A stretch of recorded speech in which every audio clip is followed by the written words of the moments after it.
Rouen, tout d'abord, si j'ai acheté de Rouen, c'est parce que j'ai quitté Strasbourg et que je trouvais que l'opportunité était trop belle pour me permettre de relancer ma carrière de cuisinier d'une manière différente. Parce que l'univers des étoiles, j'avais envie de l'oublier et devenir accessible pour beaucoup plus de gens. Donc avoir de Rouen qui a un nom connu et reconnu, et me coller à côté de ce nom et faire la cuisine qui est plus pour moi une cuisine d'aujourd'hui qu'une cuisine dans les étoiles, eh bien ça me convenait et je me suis vite décidé pour acheter cette magnifique maison.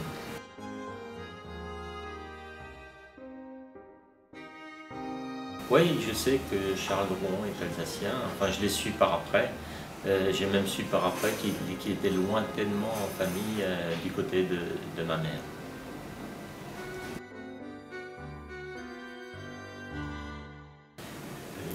Quand on rentre dans une maison comme ça, eh bien ça vous prend au trip quand tu es cuisinier et que tu te dis tiens, cette maison peut-être, si tu as le courage, pourra peut-être être la tienne.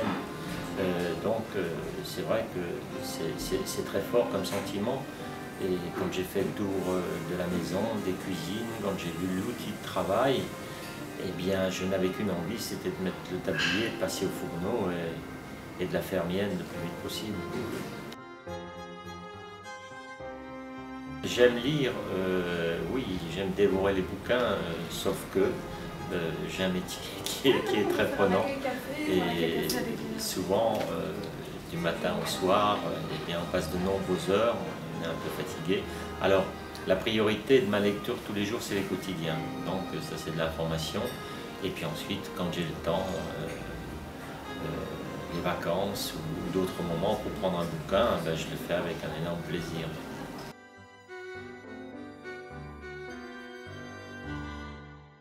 Bien, déjà le choix de Drouan, Drouan n'est pas une petite maison, hein, on peut faire 200-300 couverts, il coule de source que c'est pas une maison où il faut envisager de recréer un restaurant dans les étoiles, même si auparavant ils avaient deux formules. Bon, aujourd'hui, refaire ici de la cuisine étoilée, c'est pas du tout mon envie, c'était pas mon envie. Justement, si j'ai arrêté mon restaurant 3 étoiles à Strasbourg, c'était pour faire autre chose, comme je disais, de plus accessible, de m'amuser différemment.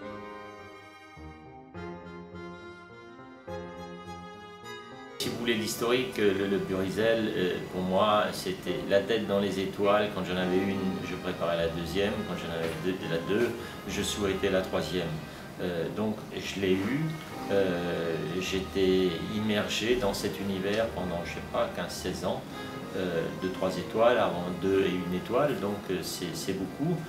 Et à un moment donné, j'avais envie de dire, c'est bon, dans cet univers, je me suis exprimé, j'ai envie de m'exprimer ailleurs maintenant. Et comme je l'ai dit, de devenir accessible, de cuisiner pour un nombre de personnes beaucoup plus large, et peut-être de mettre plus en avant le produit. La cuisine en dentelle, la cuisine 3 étoiles qui est une cuisine évidemment produit. Je ne l'ai pas sorti de mon univers, mais ici je voulais plus mettre l'accent sur le produit encore. Dire l'essentiel c'est ça. Vous mangez ici un agneau ou un bœuf, eh bien je veux vous présenter ce qu'on a de mieux.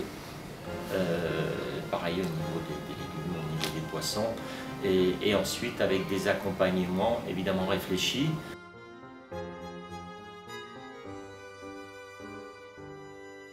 Oui, les hors d'œuvre, vous m'avez parlé de vieille amie tout à l'heure, autant de vieille amie c'était les légumes, et ça tourne autour des légumes. Ici de Rouen, ça tourne autour des hors d'œuvre. J'ai toujours adoré quand j'étais gamin dans mon Alsace, manger des hors d'œuvre avec notamment avec mon père. Il y avait 2 ou 3 restaurants où vous avez 2 grands chariots de hors d'œuvre.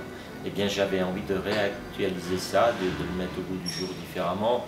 Et voilà, donc aujourd'hui j'ai différentes rubriques où on peut choisir et se passer des petites assiettes, avoir des saveurs différentes, ne pas rester sur une tonalité, mais pouvoir lors d'un repas goûter une multitude de choses.